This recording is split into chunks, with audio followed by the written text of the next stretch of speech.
Silverado, and it's my work truck that I bought a little over a year ago. And when I got it, the tailgate was pretty well destroyed.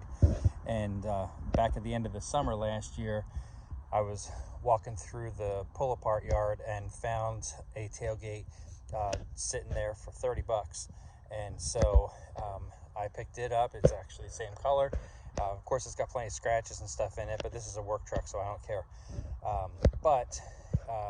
For 30 bucks, I picked it up. I bought on the new clips for the metal rods inside and the new handle bezel off of Amazon. And I also picked up a new spoiler for the top of the tailgate as well. This tailgate came off of a 2001, and so it just had the plastic flat piece that just wrapped over the top, and I didn't like that, and this one didn't have it on there anyway. So I wanted to put back what's supposed to be on the truck, and so today we're going to put that on, and I'm going to show you a trick for it to save you a lot of money, because the hardware that comes with the spoiler matches the factory hardware, and there's a special tool that you're supposed to have to install those nuts. This is the hardware that comes with the new spoiler, and again, it matches the factory stuff.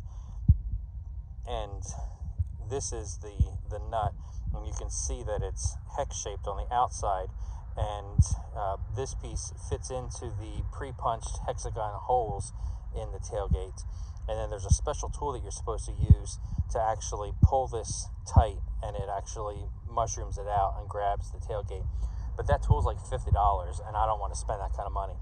So what I decided to do instead is to use a piece that's readily available at any hardware store. I bought these at Lowe's, and it is rubber well nuts like this, and these cost about $1 a piece.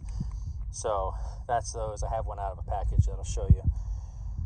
And they're just a piece of rubber that has a brass threaded insert in it.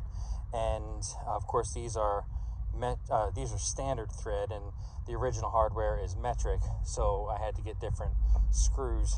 And so I just picked up a package of stainless screws and the matching washers as well. And again, I think these were about $2 a box. So I've got about $8 or $9 in hardware compared to $50 for the tool. And so what you'll need to do is, because the holes are hexagon shaped, you're going to need to drill the holes out, which I've already done on my tailgate, and that's those. I used a step drill to do that because it's just faster and more reliable. But that was at the hardware store for about $10 a piece. Of course, I already had it, so that's not extra money that I had to spend. But you're going to drill those holes to match the size of your well nut, and then they just fit in the hole just like that. And then when you put the screw in, what'll happen is it'll actually compress that and draw it up against the inside of the tailgate and hold it good and tight. Depending on the hardware that you get, you may find out that the washers are a little bit too small, which is what my case was. And so what I decided to do was remove the washers from the original hardware, and I'm going to use those, but I'll just save the other washers for another project. Because I'm using 1024 screws, they actually just fit right down inside without any modifications. So that's going to work out just perfect. Once you have your holes drilled and you're ready to start inserting your hardware, you're also going to want to make sure that you have all the old tape removed from the tailgate. And because this one had the original style flat spoiler or flat tailgate protector, I've got some sore spots in the paint, but again, this is a work truck, I don't really care.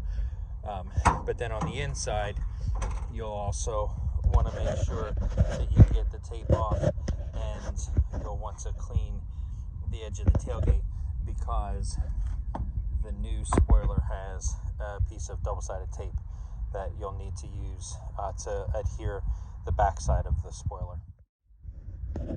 Make sure that you dry fit all of your materials before you do a permanent installation, so that you can make any adjustments that need to happen before it's too late.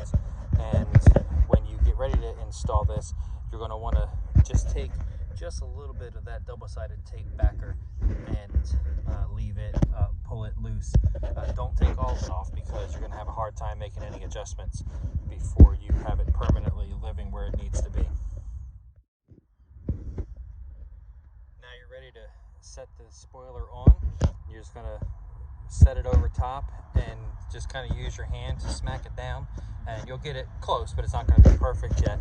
Make sure that before you pull the spoiler over the top of the tailgate, you take that little piece of the backer and make sure that it's sticking out of the things that you're able to reach that, and that's what you're going to use to pull the backer off the entire strip of tape. One thing you may find to make the job easier is to remove the top hardware from the tailgate protector, so that it's easier to pull the plastic backing strip off of the tape. In some cases that might not be necessary, but it made my job a lot easier. Insert your screws with the washers and just put them in a couple of turns by hand, and then you can use a hand screwdriver, or you can use your impact driver. Don't go bonkers with your impact driver, because you'll pull the brass piece right out of the rubber. Just be nice and gentle with it, and that's about all there is for it. Once you feel a little bit of resistance, stop, and you can finish it off with a hand screwdriver, and that way you can make sure that you don't overdo it.